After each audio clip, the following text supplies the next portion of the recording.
नाही। गेले 21 महिने झालं प्रशासनाला छोटे खाऊन सुद्धा आणि एक वेळ तर असे आले की त्यांनी जीवाची बाजी 20% केलं, तरीही या प्रशासनाला कसल्याही प्रकारची जाग आलेली नाही।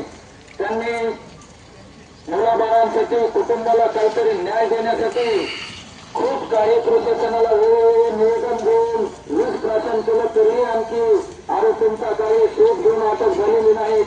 त्यामुळे आज आपल्या कनेरवाडीच्या भगिनी आणि डोकल्याच्या सून ज्ञानेश्वरीताईंना न्याय मिळालाच पाहिजे हे आपल्या ग्रामस्थांच्या वतीनं आज ठाम आहे। त्यामुळं त्यांना न्याय देणं गरजेचंच आहे। ज्ञानेश्वरीताईंच्या कुटुंबाला न्याय मिळालाच पाहिजे। आरोपीला तात्काळ अटक झालीच पाहिजे। आरोपीला तात्काळ अटक झालीच पाहिजे। आरोपीला तात्काळ अटक झालीच पाहिजे। होत कशी नाही झालीच पाहिजे। होत कशी नाही झालीच पाहिजे।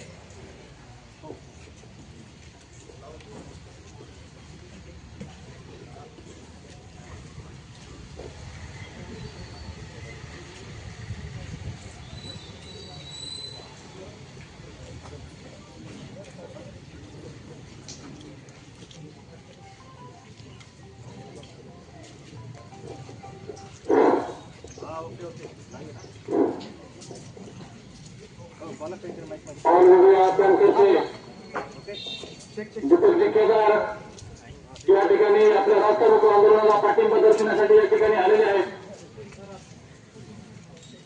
तसेच सचिन खडसे ते या ठिकाणी आलेले आहेत।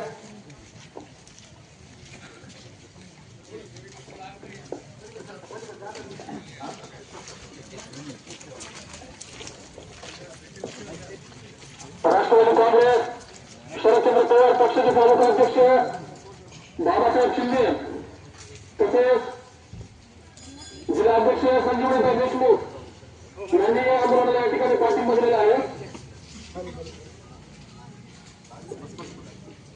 अखिल भारतीय काँग्रेस कमिटीचे पुणे तालुका अध्यक्ष ॲडव्होकेट प्रकाश मुंडे यांनी या आंदोलनाला पाठिंबा दिलेला आहे। नक्कीच प्रज्ञा, आपण बघितलं 21 महिन्यापासून महादेव मुंडे खून प्रकरणातील आरोपी आहेत आणि या आरोपींना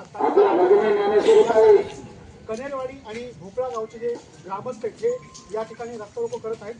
आपण जर बघितलं तर या आंदोलनामध्ये जे सचिन खडसे ते देखील आता सहभागी झालेले काही वेळात मस्तागावचे सरपंच संतोष देशमुख त्यांचे बंधू धनंजय देशमुख देखील या ठिकाणी पोहोचणार आहेत। याचबरोबर जे कनेरवाडीचे सरपंच आहेत राजगोपाळ हे या आंदोलनात सहभागी झालेले आहेत। तसेच गावकरी आणि महिला या देखील मोठ्या प्रमाणात इथे सहभागी झालेले आहेत। आपण यातील काही महिलांची संपर्क करूया।